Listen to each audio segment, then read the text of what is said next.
y'all are now 10-2 in your last 12 games. What do you attribute the ascent of this program to?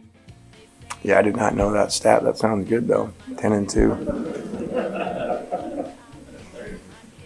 That's my agent over there. You can take over for him.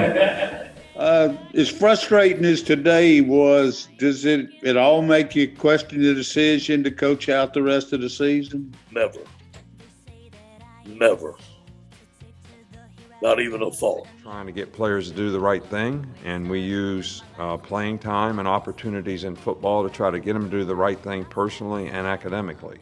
So that's basically all I got to say about that. Coach, that's all we got. But you guys are really good about taking roll. I will say that. I mean, our team fight and plays the way they do because they believe in what we're doing and who we are. They believe that we had an opportunity to come here and win a football game. That's the way that they played for 3 quarters. Didn't have enough in the fourth quarter to go get it done. Oh, welcome into the latest episode of that SEC podcast. I'm your host, Michael Bratton. I go by SEC Mike on Twitter, and I'm joined as always by my cousin Shane, who goes by Big Orange Vols on Twitter. What are you up to, you big Tennessee homer? Hey, buddy, what's going on? Oh, man. I got to be honest with you, Shane. Almost had an emergency podcast last night around midnight Central Time. I know you were way in bed. Otherwise, if you were awake, Shane, we would have had an emergency podcast, and it doesn't even relate to the SEC, and that is, of course, because of the pole assassin. Golly. Mike, man, I when I got on the next morning, I don't know what I walked into. You ever seen like a yellow jacket's nest? Mm-hmm. You typically don't until you're all up in it. And I'm telling you, I got in and I was like, what the hell is going on this morning? You're going to have to let me know, Mike. What was that all about? All right, I'm going to break. This is a complex story, Shane, and it only lasted about an hour, and then it was over and done with. But for that hour, in the middle, it was late in Monday Night Football, there was a report that Texas special teams coordinator Jeff Banks, he came from Alabama. He's worked under Nick Saban. He was at Texas A&M, worked for Kevin Sumlin. This is a well-regarded assistant coach here all across college football. And there was a report that said he's got some kind of monkey that mauled a child at Halloween. Oh, no. And at first you think, well, this is a little fishy. Can this really be real? And then all of a sudden it turns out it wasn't his monkey, Shane. It was. So this guy has left his wife and 4 children for a stripper. Oh, no. Named Pole Assassin. And it's her monkey. This is all verified. I'm not making up any of this. Pole Assassin is her stage name. She does the stripping with the monkey. And she's and I've verified all this information. She's been on Jerry Springer showing off her talents. I've tweeted all that out, so you can go out and find all that. But it was hilarious because she denied all this mauling, anything that the monkey did. And you think, okay, yeah, so nothing happened. And then she keeps retweeting all night. She did like 20 retweets here, including a video of her backyard and how the kid shouldn't be there, and he was told not to get next to the monkey cage, and how a doctor had to treat the child. So she went from this did not happen at all to, all right, it happened, but it's not as bad as it sounds.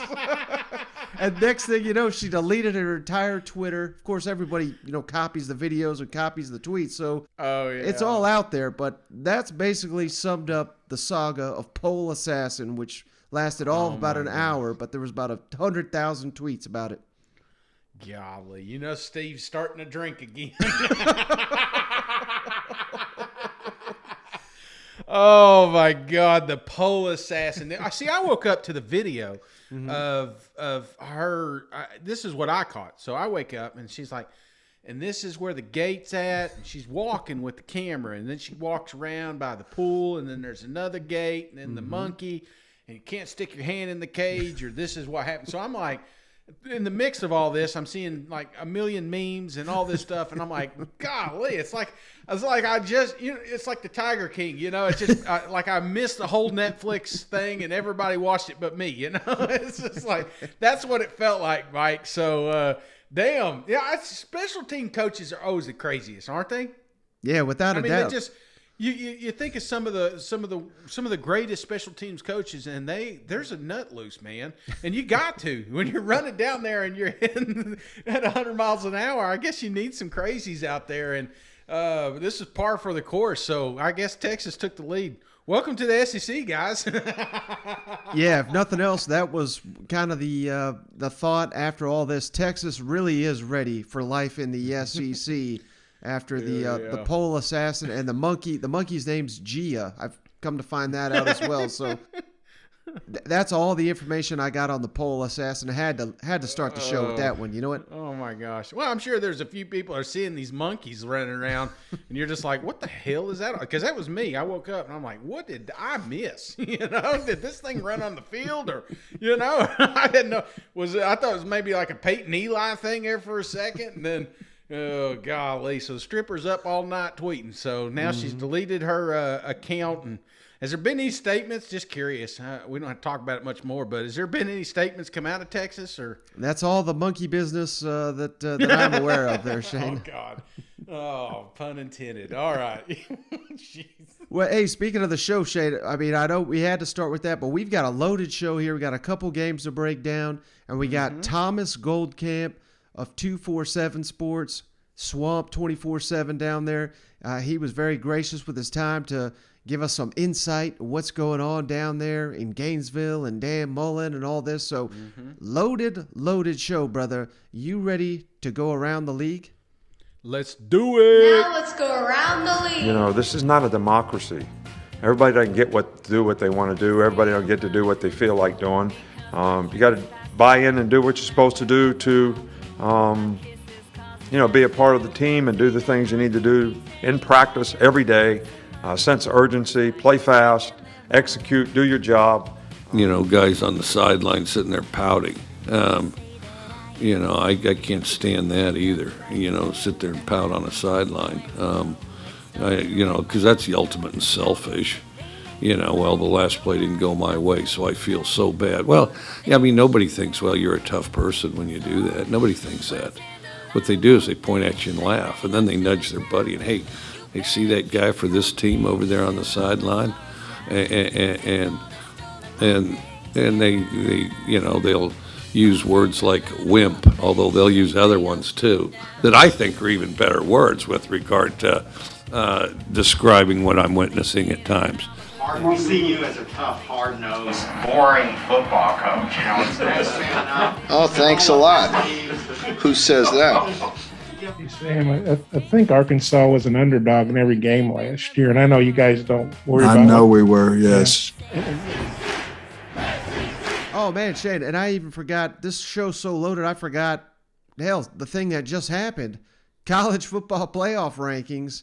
I know we don't get too worked up over these because they don't really mean much at the time, but I'm going to run you down the SEC teams and the top 10 here. So how's that sound?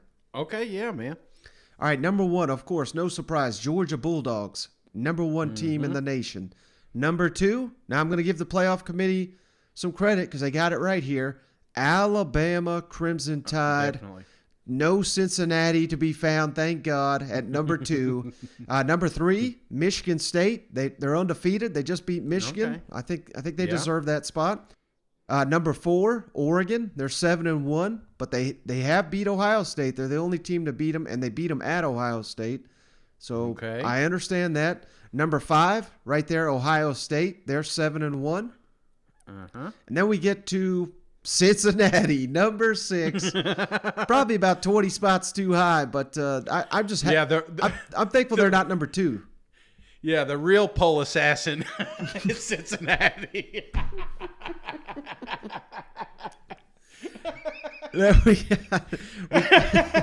we got Michigan, number 7. They're 7-1. The only loss to Michigan State. Oklahoma, let's give the committee credit here. Number 8, Oklahoma, they're 9-0 on the season, but they're not just going off undefeated. Oklahoma's not really beat anybody worth a poll, so they're at number 8. Did the same thing here with Wake Forest, number 9, but they're 8-0 on the season. And Shane, I know this is gonna piss you off. Number 10, Notre Dame, 7-1, and they've already lost to Cincinnati. Golly, I guess you just got to waste a spot on them, you know. Golly. The Fighting Irish, I love it, man. Okay, so what's the SEC teams again? So we got 1 and 2, and what are the other ones? And then the rest of the SEC, Shane, number 13, the Auburn Tigers. Number 14, Texas A&M Aggies. Okay. Number 16, Ole Miss Rebels. Number 17, Mississippi State Bulldogs. How about that, Shane? And then last but not least, number 18, Kentucky Wildcats. And I think the real none of these are too big of a surprise. I thought Auburn and A&M would both be in the top 10. Certainly. I mean, hell, they beat the hell out of Cincinnati, Notre Dame, Wake Forest, all these. But, you know, I guess that's somewhat of a surprise that 13 and 14, maybe they deserve to be a little bit higher. They each obviously have an opportunity here this weekend to prove themselves. But kind of the big takeaway here, Shane, number 17, Mississippi State, because they're not ranked in any of the polls, but it's good to see that the committee has given them some respect because, you know, they beat NC State, they're number 19. They beat Kentucky, number 18. Their losses, hell, they beat A&M. So, I mean, Mississippi State's got themselves a quality resume. Absolutely, man. And that's what you're looking for. You're looking for a resume. And obviously there's a few of these teams that are going to fall off. Some of them may be SEC teams, but I'm just telling you, the top, you cannot go off this list right now. Right. I know there's a lot of people. It's a fun thing to talk about next to the monkey there in the strip club. But I telling you, this list means nothing right now because a lot of this stuff is going to change probably next week, Mike. Yeah, absolutely. And, you know, let's just start right there because that's kind of... But before you get too far, just because I'm curious, is not that I'm looking for a volunteer or anything, but is there any other receiving votes out there? Is there anybody like on the brink? Did they have any of those? I don't believe this poll does that, so I don't have that information right there. Well, let's just say Tennessee was pretty close. Okay. All right, go ahead. Almost top 25. That's what we are, baby. Well, speaking of, you know, proven and things will be changing here in a quickly, Shane, we got the Auburn Tigers hitting the road for Texas A&M. My opinion, the game of the week should be College Game Day. SEC Nation is going to be there at least in Kyle Field. We've seen that stadium rocking already this season. And, hell, it's rocking every time down there when they got a good team, which they do right now. But the Aggies coming off a bye. Auburn's coming off a big win against Ole Miss at home. And this is looking like I said, man, a big time matchup. And it's kind of like an elimination game here in the SEC West. I know Texas A&M, they need Alabama to lose one more to really factor in there and be first place in the West. But Auburn got all their dreams ahead of them. And I got to tell you, Shane, I'm seeing from all these Auburn fans, they are confident that they're going to go in to College Station and do exactly what Mississippi State did, and that's take down the Texas A&M Aggies. Obviously, it's a little too early to be giving predictions, but anything that in particular you're going to be looking in this matchup here between Texas A&M and Auburn? Yeah, I mean, the fact of the matter is these two teams have had these two teams have had some ups and downs at the start of the season, but they're playing their best ball right now. You know, I if you would have told me week one these two teams met, I don't know what the outcome would be. But you could say that now because Auburn is playing the best football they've played all year. Texas A&M, it's like they found some offense. Their defense is finally coming alive. It's really going to be strength on strength when you're looking at Auburn, Texas A&M. What's the spread on this thing? I haven't put my bets in yet. I believe the Aggies are favored by 5. Okay, think about that, Mike. Vegas has this a one-score game. So that's just another sign to me that this is going to be a hell of a matchup. So, yeah, you got two programs confident in winning, and that's exactly what we're going to have. We're going to have one really disappointed team, but there's a shot, man. There's a shot. It's a long shot, but there's a shot that one of these teams could win the SEC West. Like you said, this is elimination. I mean, think about this. If Auburn wins this game and then they go out, they play Alabama, they're tail end of the season and still having an opportunity to get into a college football playoff, because I can't imagine an SEC champ's going to be left out. So, yeah, man, you want to talk about good football? These guys are playing it right now, and that's why I'm so excited to watch these guys play Saturday. Yeah, and for me, Shane, it's got to be the coaching matchup. Jimbo Fisher going up against Derek Mason. They're Auburn's defensive coordinator. They're going to be going head-to-head in this matchup. And, of course, Bo Nix, he's really hotting up. He's silencing a lot of doubters. I've said it on this show. I think he outperformed Matt Corral last week. And I know Corral was banged up. He was missing some targets, so you got to throw that caveat in there. But had you told me that Bo Nix outperformed the guy that I think's the Heisman frontrunner, I would have called you damn crazy. You know what I mean? But that's just that's how well Bo Nix is playing, and we got to give credit to Brian Harsin and Mike Bobo for understanding their personnel a lot better, getting better each and every week. And it, you hit it right on the head, Shane. This is a team in the Auburn Tigers that's surging right now. And if the fans are confident, you got to know the players and the coaches are confident. They're looking over there at the Texas A&M team that they probably think they could take advantage of Zach Calzada, going to try to make him beat them through the air. And, man, I cannot wait for this matchup. Of this. Like I said, this is the number one game far and away in my mind, not only in the SEC but in the country this upcoming weekend. Yeah, man. And that's what I love about it is exactly what these teams are. There's no more searching for identity. We know exactly what's coming to the table here, and it's just it meshes well. And it's going to come down. It may come down to the final possession, and that's what we love, man. That's why we love college football. This place is going to be electric, Mike. I'm telling you, that stadium may come down because these fans are going to be so pumped up. There's new life in the Texas A&M, there's new life in the Auburn. It was a sleeping giant. These guys, they were down and out last year, and now they're back. They travel well. It's going to be just a fun atmosphere. It's a shame College Game Day missed the boat on this one because I think this is going to be the game of the week. And I know you love to laugh when I throw out these stats they're basically meaningless, but they're just kind of little trivia. Auburn, Shane, since A&M's joined the SEC, they've never lost in College Station. And we know Kyle Field's a hell of a home field advantage, so the Aggies will be looking to break that streak this weekend. Old stat. Oh, Mike. You just never know he's going to. Jimbo, last year you got to go up against Derek Mason and Vanderbilt. What have you seen? What do you remember from his defense and how it's progressed over in Auburn? I mean, very, very sound, very physical, very diverse, create different coverages, leverages. The way he rushed the passer, the way they attacked things. I mean, they created a lot of different problems for you. I mean, it was not a very simple thing to do. Your players had to have a lot of awareness of where things were and what they did, and they gave you a lot of different looks. And Derek, I think, is an outstanding coach.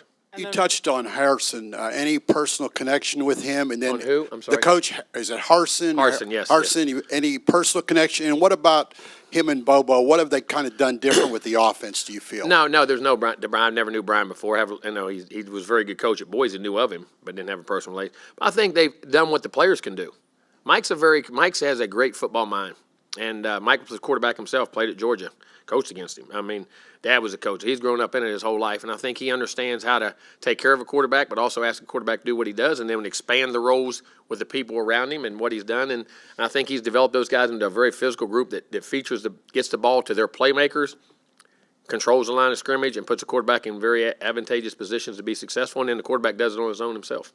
What has changed or clicked for Bo Nix since that Georgia State game? And he seemed to not only handle that the way you'd want, but he sustained it ever since. Yeah, I think like a lot of our guys, I think more players on this team are showing some consistency week to week. And I've said it before, Bo is always prepared well. He works hard, so it's never been that. And I also think it's guys around him too. I mean, at the quarterback position, it's not just you; it's the guys around you. You know, you have to have protection. You got to have, a decent run game that will help you. You got to have wideouts that are going to make plays and can catch the ball. So I don't know if it's so much just one guy as it is multiple players just improving their game and being more consistent weekly. And Bo's going to be a recipient of that. Being at the quarterback position. And there's plenty of things for him too. He's still got his deals every week that we work on and focus on, and just like everybody else. But I think the consistency of his preparation, his practice habits, the guys around him, those have all gotten better, and so I think that shows up that your quarterback's going to look better out there.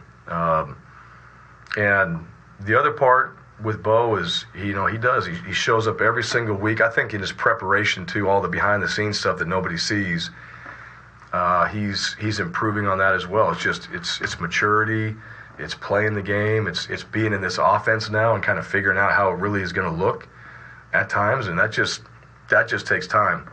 But his effort, everything else you want from a player, has always been there, and now just as we go through it, guys around him, himself, just getting better at what we're doing. Hey, Brian, for you as, having called plays throughout your career, just what kind of evolution have you seen from Mike Bobo this season, and how much easier is it for a play caller when you get those first few games to kind of get a feel for the personnel you've got? Yeah, well, I'll say this. Bobo's called plays. He's done this before. This is not his first time. So I think it's important as a new play caller for a team, you got to figure out, what can your guys handle? And that's really, you don't know that till you go out there and play.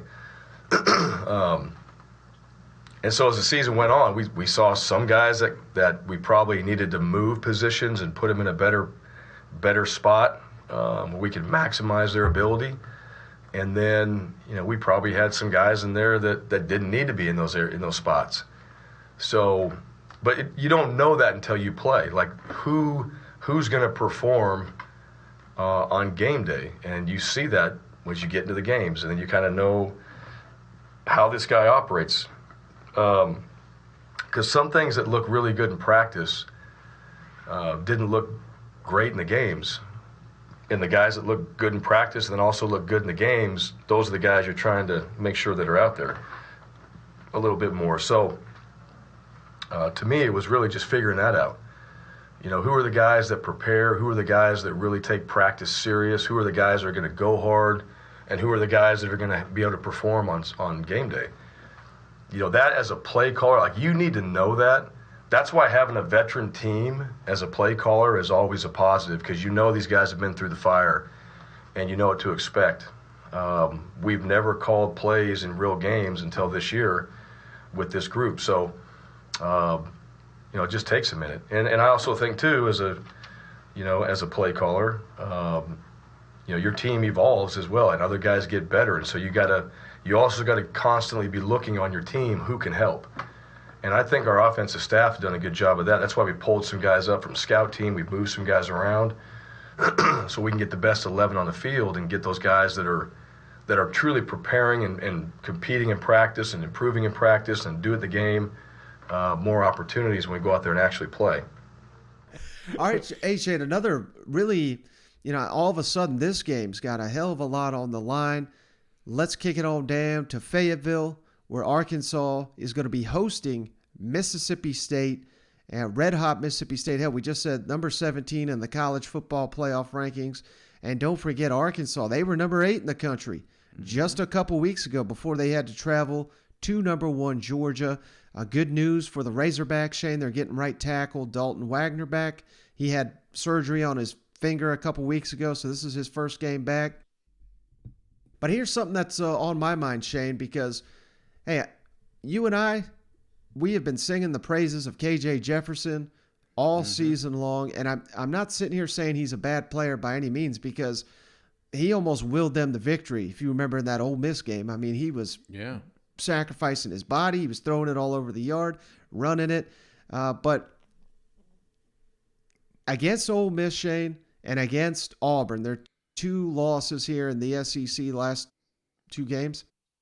Yeah. He's thrown the ball 35 times in each of them. And now his previous high is 23, and he's had 38 rushes combined in those 2 games as well.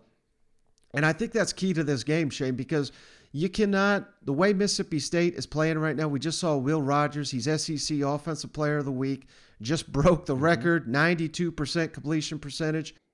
You cannot ask KJ Jefferson to get in a dueling match with Will Rogers right now just throwing the ball. I think that is going to be a recipe for disaster. I think if you're Arkansas, you got to get into this game and you've got to take the air out of the ball, even though Mississippi State, number 3 in the SEC in stopping the run, they just shut down Kentucky, and we know Kentucky's built for the running game. They're built through the O-line. That being said, Shane, I mean, I think the only way you're going to win this game if you're Arkansas is that crowd, take the air out of the ball, pound that rock, and you can't ask KJ Jefferson to win you the game through the air. What are your thoughts on that? Yeah, I agree with you, and I think that is a big factor, but I think scheduling is the biggest factor here. Nobody's talking about Arkansas because did they play last week, Mike? Nope. No. Did they really even play the week before against our buddies Arkansas Peanut Butter? No. These guys have had multiple weeks off. I mean, you want to talk about an extreme advantage. Think about that. It's almost 2 bye weeks that they have coming into this to game plan for Mississippi State. I guarantee you last Saturday, all these boys were watching that Kentucky game. So I think that's the biggest advantage here for Arkansas. It's just they finally got some rest because if you remember after that A&M game, they were banged up, especially going into Georgia.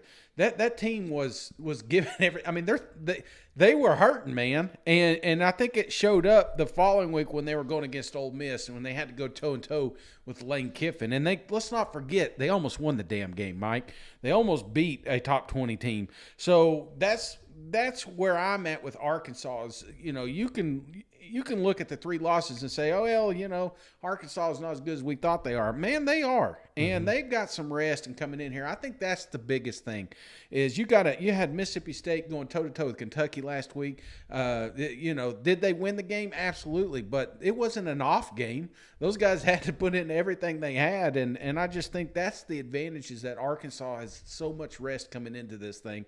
And they've had multiple weeks to plan for this game alone. Yeah, and just looking at the schedule, Shane, it just shows why this game is so important for the Razorbacks. They get Mississippi State at home, and then they go to LSU. Obviously, that's a tough environment, but LSU is kind of crumbling, and they'll be coming off that Alabama game. They got a trip to Alabama. That's going to be tough as hell, but then they come back home from Missouri. I mean, if you play up to your capabilities and you're the Arkansas Razorbacks, you're looking at an 8-4 type season. Yeah, I think that's all in front of you. I mean, that is a realistic opportunity, but you got to seize the moment. And one key there, Shane, when I talk about getting to the ground game and something Sam Pittman talks about here, we got to get Dominique Johnson the ball more. He's their big physical running back. He's averaging 8 yards per carry, Shane, on 39 carries, but that's only 4th on the team in number of touches. So I think you got to feed the beast and just rely on KJ Jefferson and this.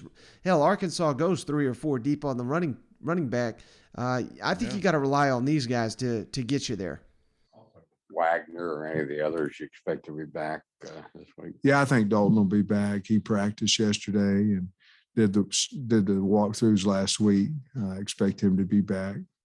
Offensively, in a game like this, is the ball control in your run game like maybe even more imperative to try to keep them on the sidelines? And how do you I think it's what we do. We're a running football team, so certainly we're trying to find ways to have success there. You have to win first down against this team, however you're trying to do it. I've already spoke about staying out of 3rd and long because they're very, very good at their blitz schematics and their personnel. And so you have to win first down, stay out of 3rd and long, and however that is, obviously, whether it's run or pass. Obviously, we're a run football team first, and we're going to try to establish that. Yes, several times this year you talked about Dominic Johnson not getting the ball enough. Maybe Yeah. it's a matter of maybe just starting him and going with him, or is he just that much more effective, coming in after, off the bench? He needs more carries. So, you coming to practice today?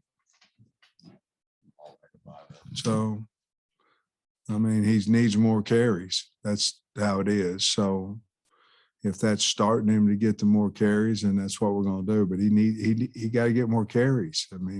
He's a guy that running over people, making people miss, and he needs to get more carries. So, whatever that is, he needs a lot more carries. And I thought we had that figured out, but we didn't. And so I'm positive we got it figured out. I know you're talking about making this run, and you take one game at a time during the run, but these 4 games, all conference, 2 home, 2 road, just how big is it in terms of where you want to get to these It's last big 4? because of how we started the season. It's big. It would be big anytime, but you don't want to go 4-0 and ranked 8th in the country and then let it all slide away from you, and I don't feel like it will if we can win X number of games. I don't want to get into that, but we won 1 conference game. We need to win some conference football games, and we need to start this run. And like you say, they're one at a time, but this would get us bowl eligible. That'd be a big thing for us, and so that's another key to it as well. But we want to finish the season as good as we possibly can, and I think we will.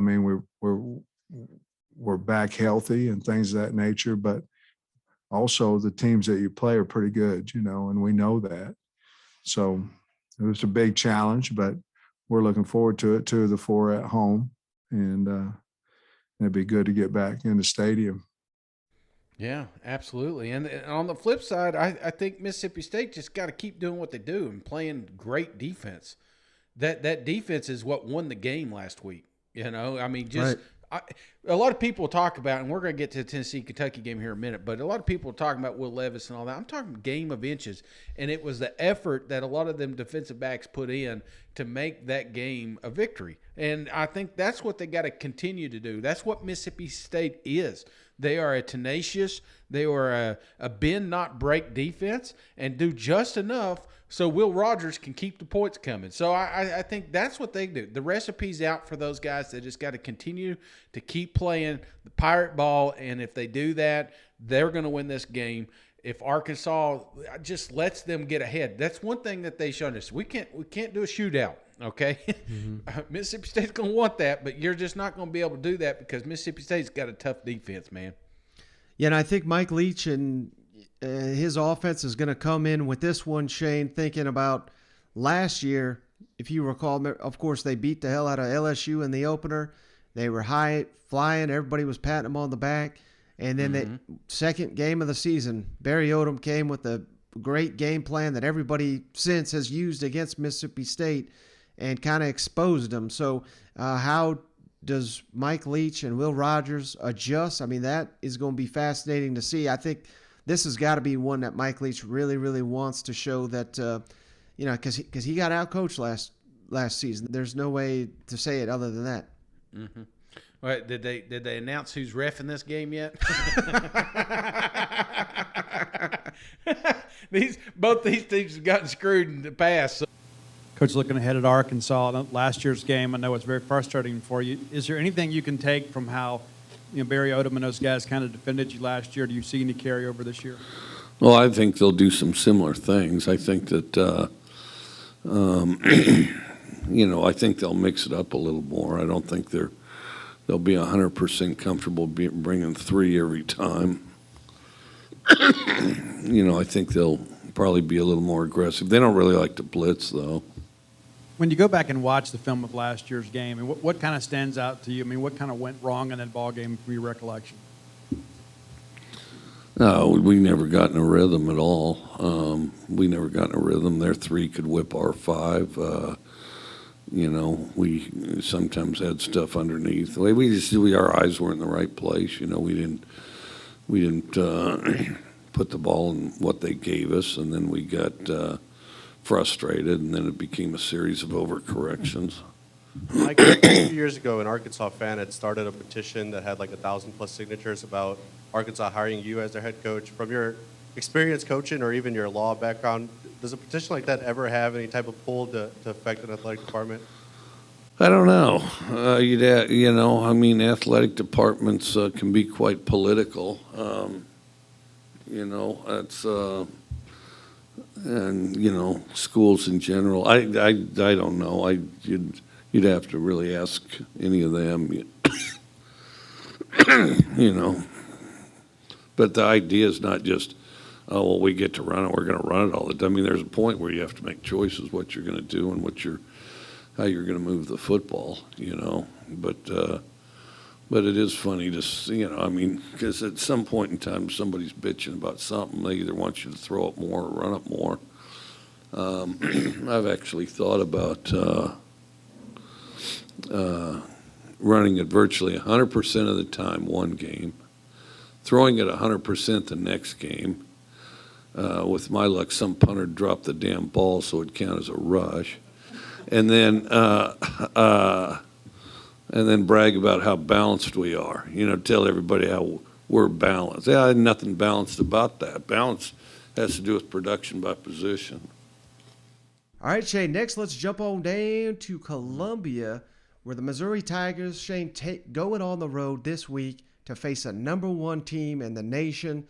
And remember, when I told you the point spread, Shane, I thought you were going to fall out your chair because Georgia is favored by 39 points. I think that's actually come down to about 36, but still, my goodness, that is just a massive, massive spread, and just goes to show the challenge that the Tigers got. We don't even know if Connor Bazelak is going to play in this game. He exited the Vanderbilt game, did not return, and Eli Drinkowitz was asked so many times about that. He really got frustrated with these questions in his Tuesday presser here. But he was asked about the challenge and if there's any, nervousness or anxiety going into Athens. Mm-hmm. And this, I thought, was the best comment that I had heard all week. Eli, I know you said after the game on Saturday you didn't know who you would start if Connor couldn't start next week. So given that, what changes in practice for Brady and Tyler this week, and when do you ultimately need to make that decision if Connor's not able to go? Well, we won't know anything until we get through practice, where Connor's at. So I'm not really adjusting anything I do, really. Those guys have both been getting reps, and we had a plan that you saw unfold in front of you about how we were kind of going to orchestrate the game should something happen to Connor. So I think that plan would just stay in place. So I'm not stressed about it.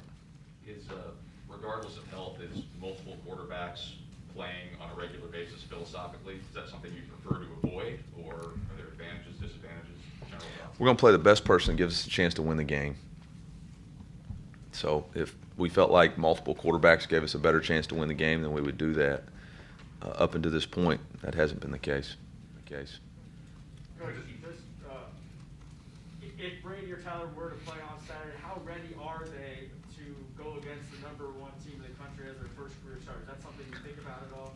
Not really. Because y'all are dealing in hypotheticals. Like we keep asking, which is fine. That's the job. But we keep asking hypothetical questions. Like, let's go practice Tuesday. I'll have a lot more answers after today's practice where we're at, and we'll practice Wednesday and see where we're at, and then we'll find out Thursday where the injury report is, and then we'll go. But I'm not. I got a lot of worries. Like, I got to figure out how to block Jordan Davis and multiple other guys on that defensive front. That if I spend a lot of time worrying about what ifs, we won't find the best way to block them.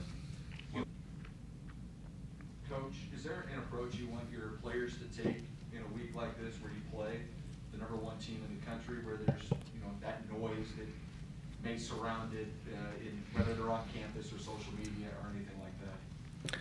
Yeah, I don't know what noise you're referring to, but we have a sign in our locker room that says ignore the noise. I'm not worried about Twitter or social media or anybody's opinions outside of this room. Our opinions inside of this building are what we need to do in order to win this football game. And as a competitor, if you're not going to win, why go? So is the word to describe it, is it excitement? Is it anxiousness going into this matchup with Georgia? I'm excited as crap, man. I mean, I love it. I mean, was Alabama ranked number 1 when we played them last year? They were 2.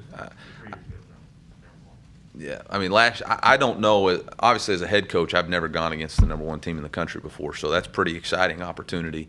And even as assistant, I've been blessed to be a part of some really good football teams and been around some football teams. I don't know if I've gone against number 1 before. So, you kidding me? That's what you do it for. I mean, in all honesty, that was part of the reason why I left Boise State to go to NC State, was to get an opportunity to test myself against the best. I guess maybe against Clemson, where they were the number 1 team in the country when I was at NC State. But, I mean, you go test yourself against the best. Part of the reason that I chose to move on from Appalachian State to come to Mizzou was to play in the SEC, to coach in the SEC, which is to test yourself against the best as a competitor. Like, that's what you want. See where you're at, man. Crud. Why else would you do it? I don't want to live life in the shadows. Go out and see what we got. Take our best shot. Let the chips fall where they may. So, no, I'm not anxious about it at all. See you Saturday at noon. All right, Shane. So, hey, he talks a big game before they play the Bulldogs, but, I love this attitude, though, because, hell, I mean, everybody's selling them short. Everybody believes they're just going to get hammered. Like, they've already lost the football game, and Missouri's going to go on the road here with nothing to lose. And I think this is the only mentality you can have going up against the Georgia Bulldogs this season. That's it, Mike. Nothing to lose. I think that's the attitude you got to have when you're going against the Georgia Bulldogs. Now, I mean, you're sitting here in the SEC and almost a 40-point underdog. So, the expectations are down. You struggled against Vanderbilt. Expectations are down. Your quarterback's hurt. Your expectations are down. Your coach is coming out here and he's trying to pump up and throw out that sunshine. But I'm telling you, Mike, yeah, this is a tough game, and we all know that. And the only way you're going to be competitive in a game like this is just throwing out the playbook, man. You get out there, have some fun, take some chances. It may blow back in your face, and most likely will.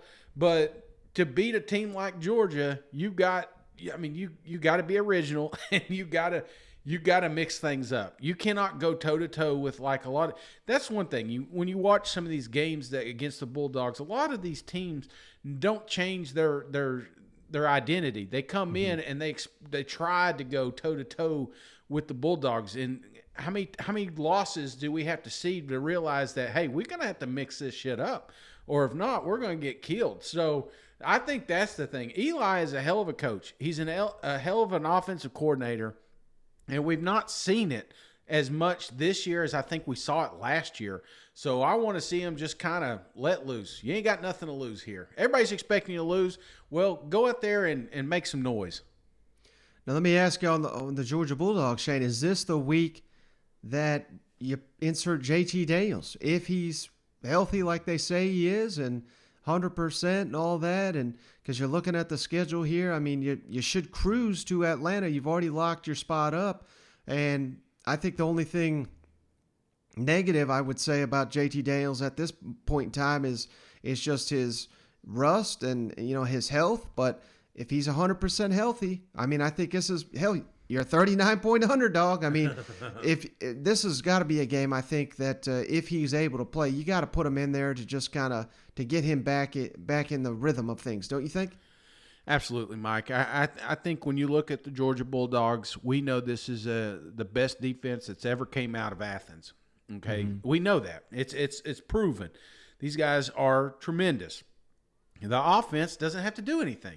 And how many times we got to talk about that's the one thing that I don't like is, they could literally run Wildcat from here on out, and they're gonna be in the SEC championship. I truly, they got Missouri, they got Tennessee, Charleston Southern, Georgia Tech. There is no game on this schedule that they cannot win without even having a quarterback. I'm a true believer in that. But the problem is, Mike, what do you do in the SEC championship when you got a Alabama team or insert Texas A or somebody, just anybody that can move the ball? Ole Miss, Lane Kiffin. I mean, I understand that, you got a great defense, but you haven't faced teams like this yet. And what happens when you do and you have to score points? So, I think this is a good time to look in the mirror and say, okay, what do we want to accomplish? Because we have got 1, 2, 3, 4 games to practice before we get to an SEC championship, 4 games to practice before we get to the college football playoffs.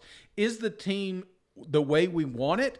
If it is, leave it alone. But I'm telling you, and I think you feel it, Mike, it's not. I don't think we got the right quarterback there yet, and now's the time to insert the guy you went out and got and do something with it, because that offense that we saw the tail end of last season, that's the offense you got to have to put points on the board against teams like Alabama, because Alabama's going to score against you. I know this is a great defense, but Nick Saban's going to find ways to put points on the board. Yeah, I agree with everything you just said, Shane. Will Stetson be starting this weekend? And in regard to JT shaking off, any rust, how much of a necessity is it that he's able to continue to do that in these 4 remaining regular season games? I think it's important for both of them to continue to develop, make good decisions. I mean, part of playing quarterback is accuracy, decision-making, mobility. Those things are the critical factors. I mean, anybody can hand it off. We all know that. And anybody can make our run checks and decisions. But it's the decisions when the ball's in your hand and you're having to make decisions where you're going with it, where you're throwing it, all those things that are the biggest deciding factors. But, yeah, I'm pleased with where both of them are. Is Stetson going to be starting again? Like I said, I'm pleased with where both of them are, and I think both of them are doing a great job. Kirby, when you get ahead big in a game, what goes into the decision factor? What factors into the decision on when to take the starters out and put some of the second string guys in? And I guess specifically with the quarterbacks this past weekend, what was it that kept JT on the sideline? There was nothing really that kept him. I mean, every game we talk on the headphones. We have a 2-hour meeting in the morning before the game to go through how we plan to play the players, and we don't always decide that until the day of the game. And how to play the players is something that at least every coach I know goes through. And you used to be about red shirts and how many reps guys would get and whether guys would play. And it's really more about situational. Situations decided if a guy gets hurt, who's going in. If this guy goes to right tackle, he goes to left tackle. You go through all those things. We do all those things and we talk about them. And then in the game, there is another discussion of, when is the game out of hand? When is it not? And how are we playing the game? A lot of times if you're playing to run the clock out, then it's not necessarily beneficial for a guy to go in and hand the ball off or do that. And then in other games, you're trying to score. You go back to whatever game it was, Carson Beck, we were throwing the ball, trying to grow him and get him better when we had the pick six. So every game I think is different. We make the decision based on what we think is best for the team. All right, Shane, last but not least here, the game I know you've been waiting for. Tennessee at Kentucky. And these two coaches, they're not bold talkers. They're not going to say much this week that's going to be bulletin board material for either side. So thankfully, we've got Tennessee defensive back Alontae Taylor. He's got some strong words for them Wildcats. You play Kentucky, for years now. I know you want to win every single game, but what's this Kentucky game mean for a veteran like you? Means a lot. One thing I came in is that you don't lose to Kentucky, and we didn't have that happen last year. But I was watching the video last night, man, when we had the goal line stop against Kentucky at Kentucky, and it kind of gave me chills, and I was like that's who we are. So this game is personal. And, I kind of see a lot of things on social media, how, they're angry and this and that, and they're going to win out these last however many games they have. But, we just coming off a bye week. We're ready to play, and we're going to show the world that teams can actually have success after a bye week. A lot of teams come off a bye week and kind of fell a little bit, but not us. And then on the other side, Shane, Kentucky assistant coach Vince Morrow. Oh, he saw it. Now he's tweeting not it. So fast, my friend.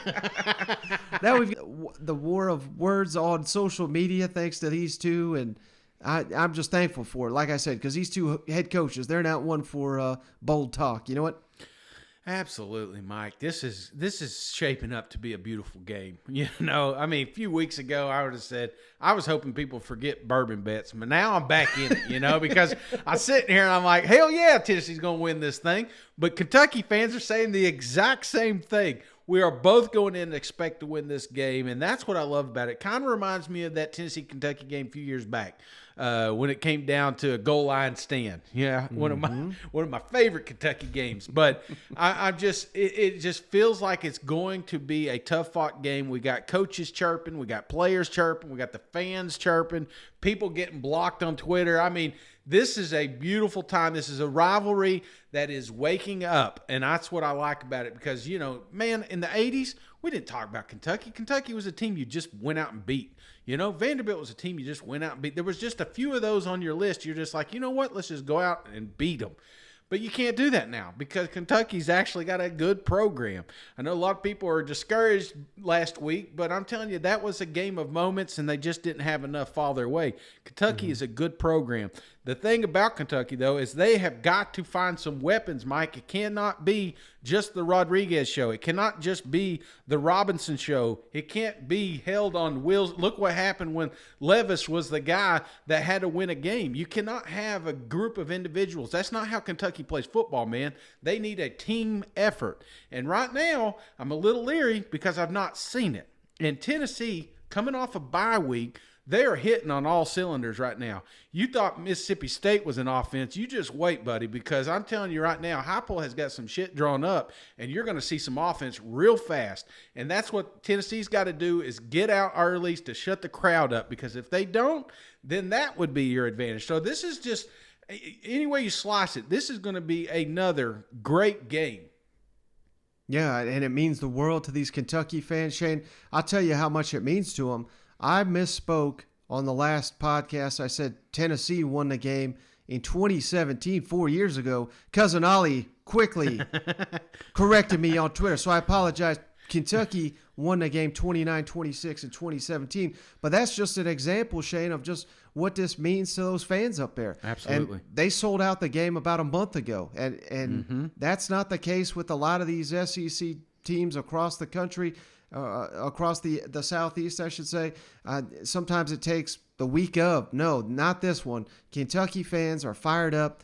This is a night game. They're undefeated at home. It's going to be a back-and-forth contest. I don't think there's any chance that this is going to be a blowout one side or another. Nope. And I just think that Kentucky, I hate to say it, Shane, despite those comments from Alontae Taylor, I think this Kentucky team is probably going to want this one a little bit more just because Tennessee is, like I said on the last episode, they're kind of like their Florida. This is the team that's always in their head.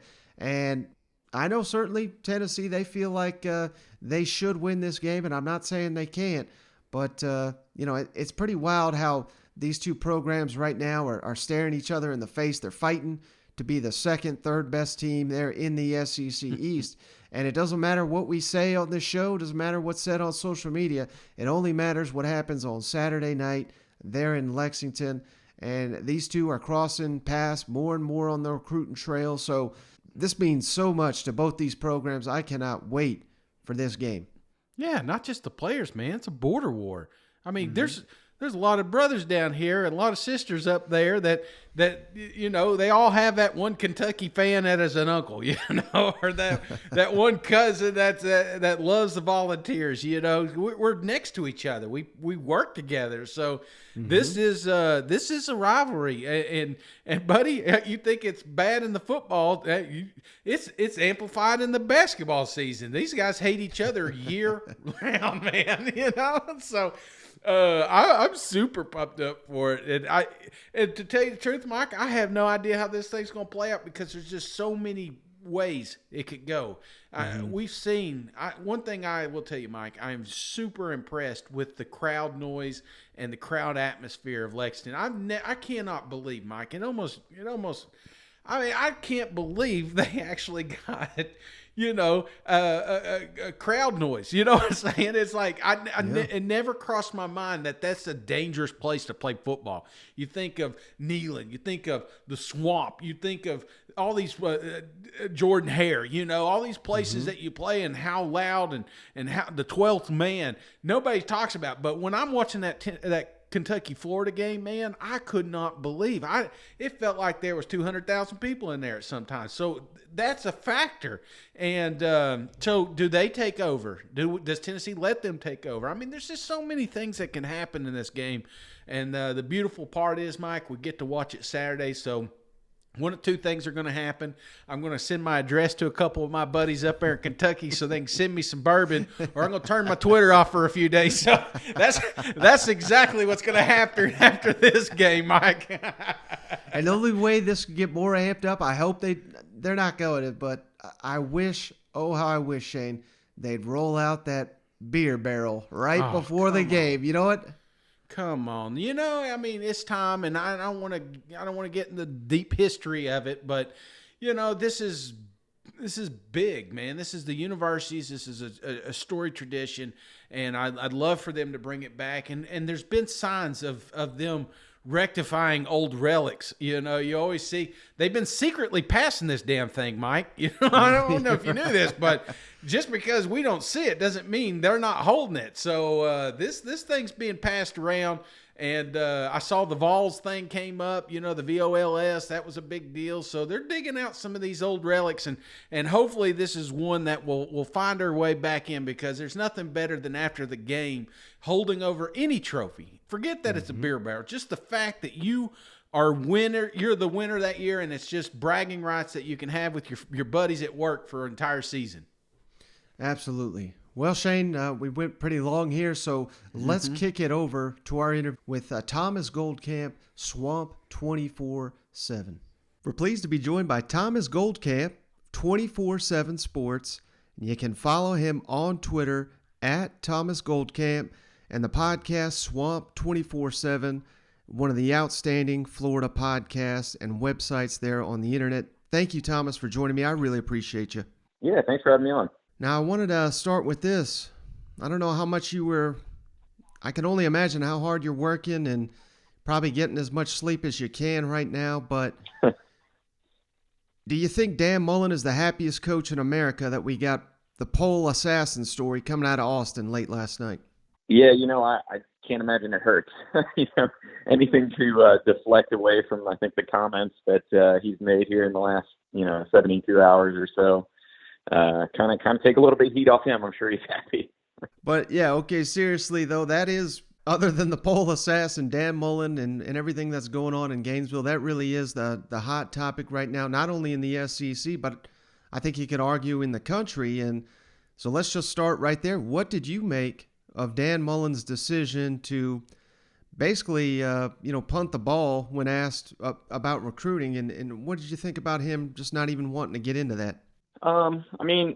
So I get it on the one hand, right? And I don't think it's a mistake that, Kirby Smart made it a point after the win Saturday to bring it up in his press conference. Quite simply, obviously Florida is recruiting against Georgia for a lot of these, top end guys. And I think the sense in the Florida fan base is that Florida needs to regularly land a few more of these top 50, top 100, 5-star type prospects. And, unfortunately for Dan Mullen, things didn't go well on the field this year. And I think, kind of the way that he approached the recruiting angle, unfortunately, I think for a lot of Florida fans created frustration, because there is a very tangible gap in recruiting. And I don't think that necessarily showed up necessarily as much on the field Saturday as a lot of people are probably making it out to be, but it's a real factor, and you're not going to win in the SEC without elite talent. And so for Dan Mullen to kind of take the approach he did, of kind of bristling at questions about recruiting, and granted, he's been asked them a couple times now, so it is something that's come up a number of times. I just think that shows that there's a little bit of maybe a disconnect from, what fans want to see and hear as far as, okay, we understand Georgia is recruiting lights out. We understand Kirby Smart's doing a great job. What are we going to do to make sure that, last year where we went and beat Georgia isn't kind of a one-off situation, right? And I think the easiest thing you can point to is recruiting. For Dan Mullen to address the question the way that he did, he kind of turned himself into a punchline on that front rather than giving a sort of coach speak answer that, doesn't necessarily change anything on the recruiting front, but at least gives you the perception that he's aware of the problem and is working to fix it. And I thought that was a big mistake. Are you surprised at all that, he's having these issues with public perception, given the fact that he's so experienced? I mean, this is a guy that's been a SEC head coach, obviously, at 2 schools now, and he's been doing this a long, long time. And from what I understand, I mean, they've kind of had to sit him down and talk to him following the Pack the Swamp and the Vader stuff and the Oklahoma post game. I mean, I would think at this point he would realize, it's not his fault that this stuff trends on social media. Social media was partly to blame for all the viral tweets yesterday. But are you surprised at all that he's just not kind of like learned that lesson, so to speak? To some degree, yes. I think as a coach, it's probably very easy to get wrapped up in the minutia in the moment. And I think Dan Mullen, looking at a 4-4 team, says, hey, there's certain things that we need to fix right now to get this season kind of going where we want it to get. And I would like to think that, after going through, kind of the grind that he went through at Florida as an offensive coordinator with Urban Meyer and feeling some of the pressure that Urban went through, you would hope that he'd have a better grasp on that. But I got to be honest. I mean, the landscape has changed a lot in terms of how quickly things can spiral on you with social media. When Urban Meyer was around, that was very, very early days for Twitter.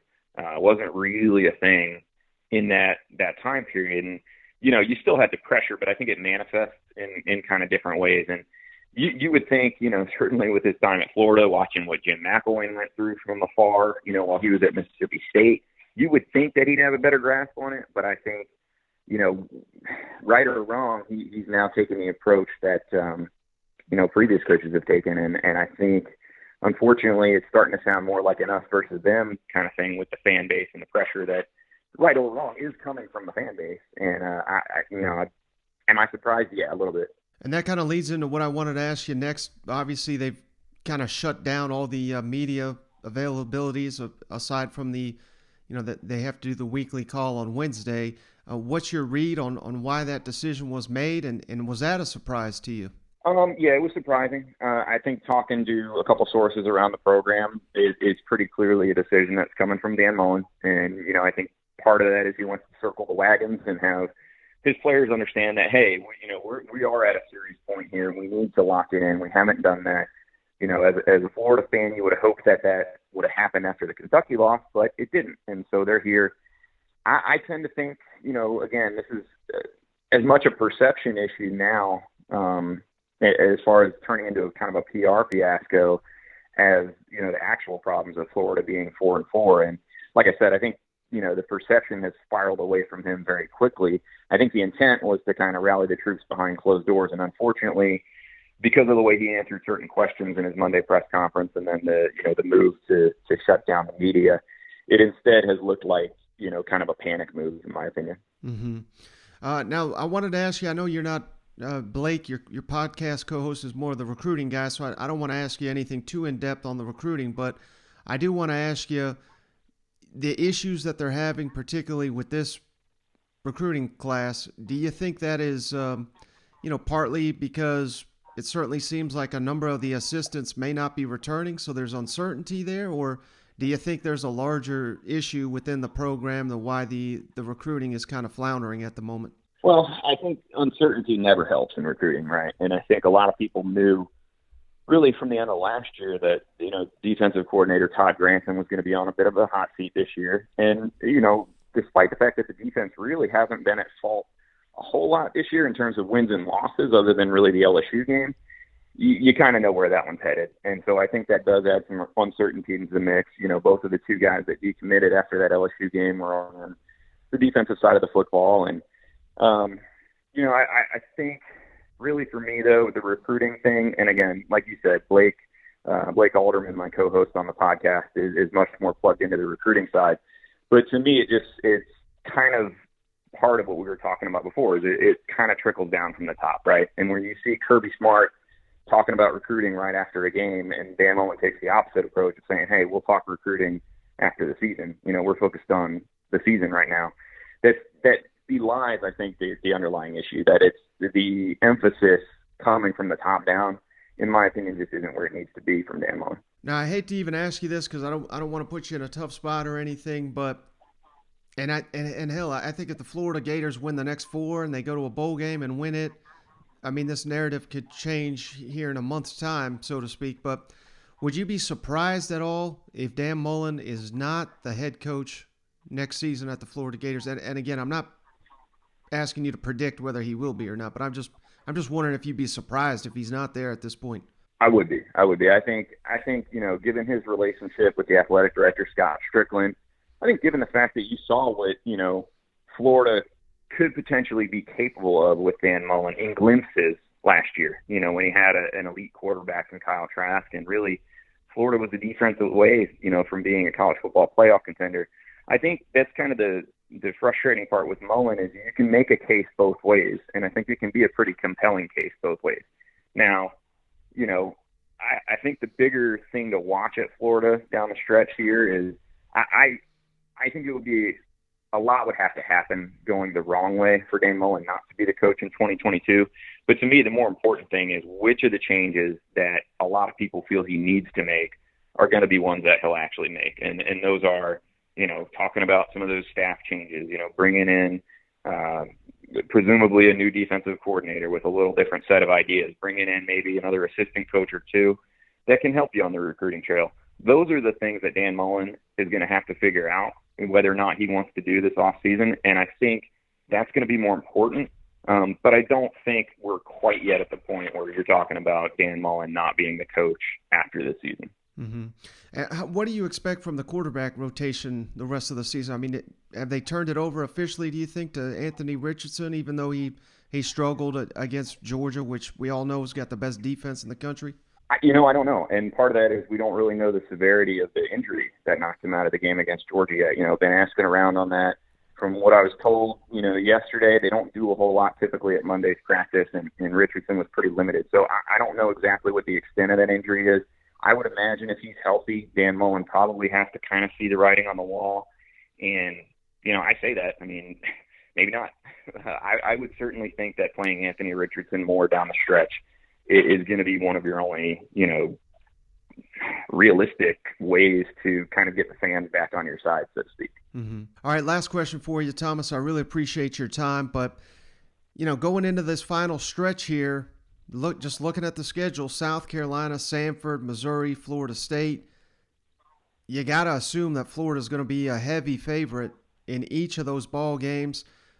But do you think it's a challenge at all? How difficult will it be to get the players to lock in now that, they've lost so many key games? What do they have left to play for?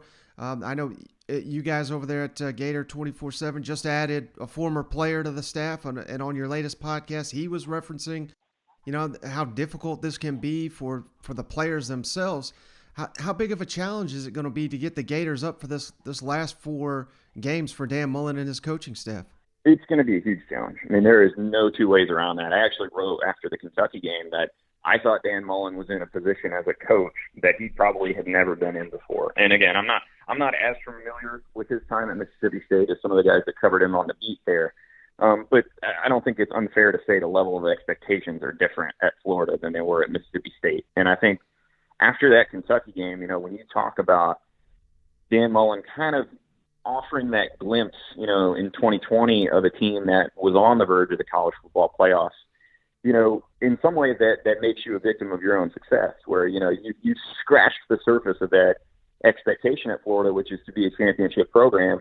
And unfortunately for Dan Mullen, ever since then, it's looked much more like a mirage. And so, being able to keep the players locked in when they've had that taste of, hey, we're on the doorstep, and your entire offseason is spent, working and building around the idea that, hey, if we just take care of these few things, we can be a championship contender, and you see that fall apart so early in the season, it's really hard to keep guys locked in. And if you listen to the podcast with Brett Diogardi, who was last year's long snapper, he said point blank on the podcast with us on Sunday, it's going to be hard. Like, some of these guys are going to want to check out. I mean, you come to Florida to play and compete for championships. You come to hopefully get to the NFL. And a lot of these guys, man, football is a physical sport. A lot of these guys are going to check out for the season and kind of do that. And so, yeah, there's no doubt, man. I think Dan Mullen, I don't even think it's hyperbole to say this is going to be the toughest challenge that he has had as a college football head coach, to keep those guys locked in. And, you mentioned it, Florida should be heavy favorites. I'm not sure if that's going to help or hurt at this point. I mean, realistically, Florida should be able to walk out there and beat most of these teams, but I can't say with any degree of confidence right now that I feel very strongly that they will do that. And, it's a fair question, and I think one that, down the stretch we're really going to be watching closely to see, whether or not this snowball continues to pick up speed downhill, or, Dan Mullen can put something together and start to kind of claw his way out of the hole. All right, he's Thomas Goldkamp. Follow him at Thomas Goldkamp on the Twitters. And again, he works for 247 Sports, Swamp247. That's the site and the podcast. Really, really appreciate you, Thomas. You're one of the best, not only on the Florida beat, but in the entire SEC. Thank you so much for your time during this busy time for you down there in Gainesville. Absolutely. Thanks so much for having me on. All right, just want to say thanks again to Thomas for joining the show and giving us some insight there. How interesting, Shane. I mean, according to his reporting there, Dan Mullen, it was his decision to shut down the media and close the doors, and we ain't talking to you people no more. But, man, they're circling the wagons down there in Gainesville. And I thought it was also interesting the fact that he says, he doesn't think Dan Mullen's going to get let go, which I think he's a hell of a coach, so I wouldn't let him go either. But who knows, man? Strange things happen here in the SEC. You know what? Absolutely, man. Follow this guy on Twitter, because you thought the pole dancer and the monkeys was crazy, man. Gainesville, if they lose another game, that place may implode. So this is definitely a follow, because anything that comes out, he's your guy.